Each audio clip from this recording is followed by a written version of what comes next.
Fala rapaziada, tá começando mais um vídeo aqui no canal Batendo Roda e hoje, como eu falei no vídeo anterior, eu vou responder perguntas da galera que foram enviadas para mim sobre a segunda metade do Campeonato Mundial de Fórmula 1 que acontece, recomeça nesse final de semana depois da pausa para as férias de verão lá deles, não é verão nosso, mas verão lá deles. Então, recomeça esse final de semana com o Grande Prêmio da Holanda. Então, o pessoal enviou algumas perguntas, para tirar dúvidas, e ter ali uma projeção do que pode acontecer nessa segunda metade do calendário, tá bom? Então, sem mais delongas, se você é fã de automobilismo, já se inscreve no canal, deixa o like ao final do vídeo se você gostar e compartilha com os amigos, tá bom? Então é isso aí, bora pra vinheta, solta o vídeo e acelera comigo.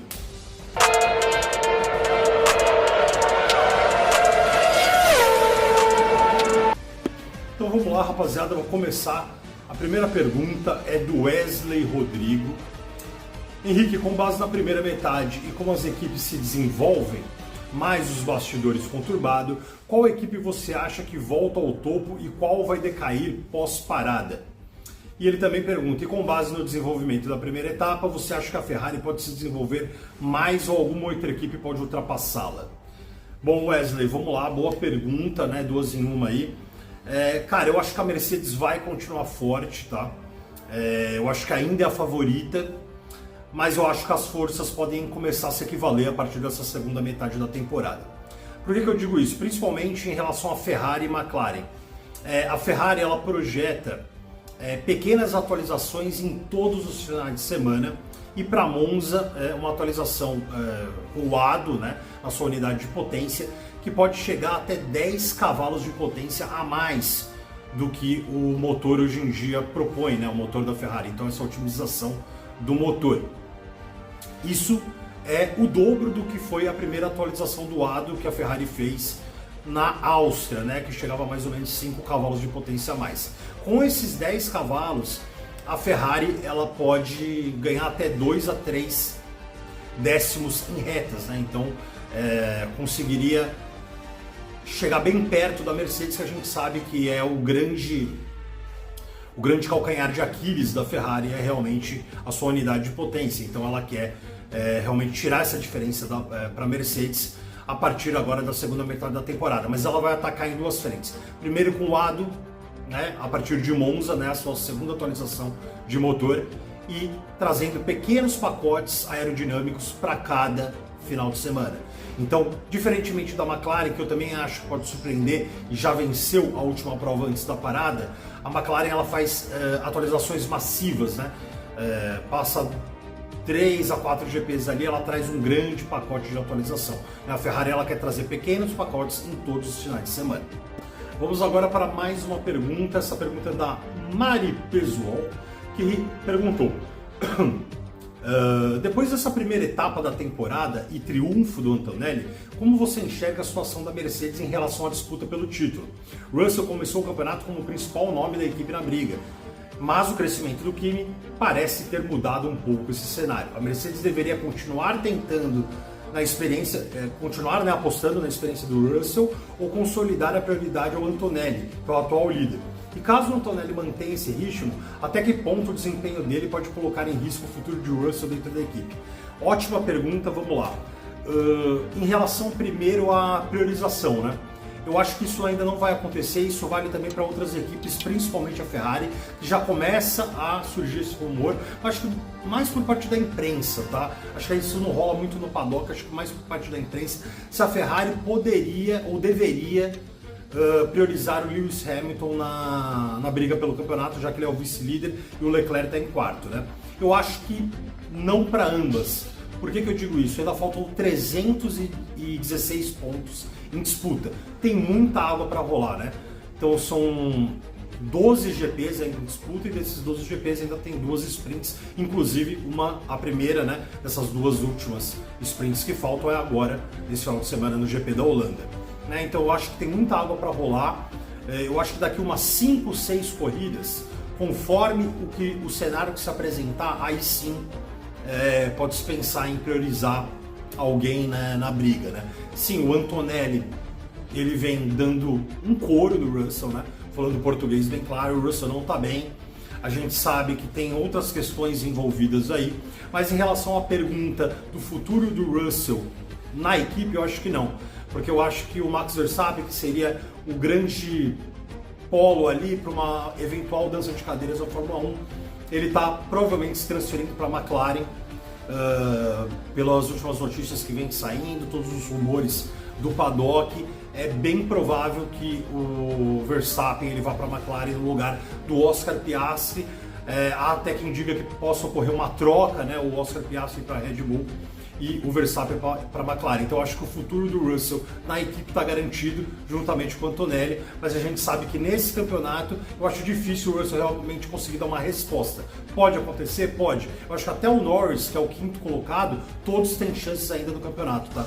Mas eu acho que o Antonelli está numa fase assim excepcional, muito confiante, ele se adaptou melhor a esse regulamento do que o Russell, e eu acho difícil ter uma mudança muito grande de panorama. E ela também engatou uma segunda aqui, desculpa, que é perguntando sobre o futuro do Rafa Câmara, né? Só que outras pessoas também perguntaram isso, eu vou até aproveitar e falar sobre a pergunta do Wallace Tadeu, que é exatamente sobre isso, né? O Wallace Tadeu perguntou: qual a real chance do Rafa Câmara integrar o grid a partir do próximo ano? E qual seria o melhor caminho, Haas ou Cadillac? Bom, gente, é o seguinte, pelo que está saindo aí, vai ser difícil o Rafa conseguir pegar um assento na Haas.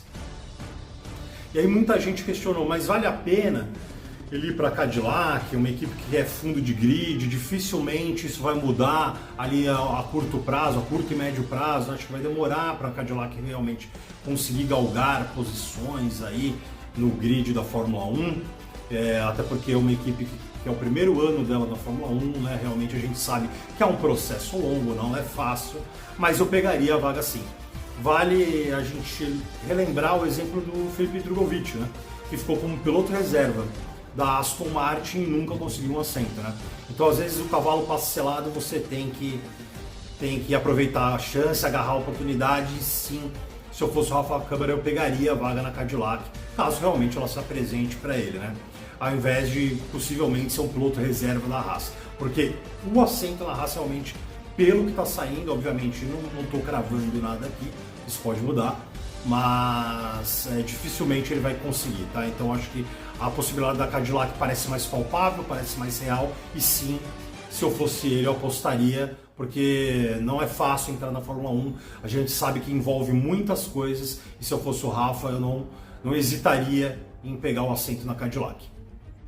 Bom, e agora a pergunta aqui do Matheus Antunes. Ele mandou a primeira aqui: será que as chances reais de Lewis Hamilton brigar pelo título, existe algum prognóstico positivo para isso? Então, Antunes, foi o que eu já falei agora numa pergunta anterior. Eu acho sim que a Ferrari pode brigar. Eu acho que em algum momento da temporada, não sei se logo agora, depois da pausa, mas eu acho sim que a Ferrari pode chegar a ser o melhor carro. Esse SF26 é um carro com um pacote aerodinâmico muito forte, um carro muito bem nascido, e que se a Ferrari conseguir realmente tirar essa diferença da Mercedes, ou pelo menos se aproximar de uma forma real na questão da unidade de potência e tirar essa vantagem reta que a Mercedes tem, eu acho que com certeza a Ferrari pode brigar. E como eu disse, salientando, 316 pontos ainda em disputa. A gente viu o que aconteceu no campeonato passado em 2024. Na sétima corrida já cravavam o Piastri como campeão. O Norris passou. E mesmo assim quase perdeu o título. O Max Verstappen ficou a 3 pontos apenas de ser campeão mundial na temporada passada. Então existe uma ansiedade por parte da imprensa que realmente eu não entendo o porquê essa necessidade de cravar as coisas, faltando tanto campeonato pela frente, né? O Antunes também fez aqui mais perguntas. Falamos sobre em outro momento, mas as coisas mudaram. Ele perguntou sobre o Rafa Câmara também. Já respondi também, Antunes, sobre Haas ou Cadillac. Um abraço aí pro professor Adriano, do Múltipla Escolha, diretor Adriano. Ai, meu Deus, os caras são complicados. E ele também engatou uma tese. Por que o Russell se perdeu tanto? As falhas mexeram com a cabeça dele ou realmente a Mercedes comprou um lado nessa briga? Bom, Antunes, eu acho que Acho que sim, mexeu com a cabeça do Russell, isso é óbvio. Basta ver as reações que ele teve em alguns abandonos, assim, as entrevistas, assim, bem para baixo, meio que quase jogando a toalha. Mas a gente sabe que o carro do Russell teve em vários momentos problema na questão do gerenciamento da bateria, que a gente sabe também que nesse regulamento ele é primordial. Quem não conseguiu se dar bem com esse gerenciamento de bateria está sofrendo, tá assim realmente com muita dificuldade na temporada, né? E inclusive a Mercedes, principalmente com o Antonelli, foi a equipe que melhor se adaptou nesse sentido, né? Mas existe um gap ali entre o Russell e o Antonelli nesse sentido. Eu acho que também é um dos motivos de que o Russell ele tá penando nessa temporada. Mas óbvio que também existe uma diferença de rendimento claro e notório, né, entre o Antonelli e ele. E a última pergunta é do Stênio Viana, que inclusive meu parceiro de longa data, parceiraço, sempre com a gente. Foi ele que criou a vinheta para o canal que vocês viram aí no início do vídeo, então sempre ali parceiraço, e ele mandou: você entende ser correto a devolução do pódio do Gasly em Mônaco? Excelente pergunta, tive que refletir um pouco para responder, minha resposta é sim e não. Por quê? Por que dessa resposta, né? Eu acho que assim, né, a FIA assumiu o erro do GP de Mônaco, que ali o sistema que marca ali a velocidade no pit lane estava com defeito, e por isso que ela saiu dando punição à torta direita ali naquele grande prêmio. Então, sim, a partir disso eu acho que deveria ter voltado o pódio para o Gasly, né, ter revertido, né, a decisão e o Gasly ter conquistado o pódio seu de direito. Mas não porque foi só para ele, entendeu? Os outros pilotos, para não causar um estresse que seria descomunal em questão de posições finais da corrida, ia ser um negócio assim bastante complicado, a ponto até de que talvez um cancelamento do Grande Prêmio, né, dos pontos do Grande Prêmio. Então eles fizeram só para o Gasly. Eu acho que ficaram um pouco de dó daquela cena que a gente viu do Gasly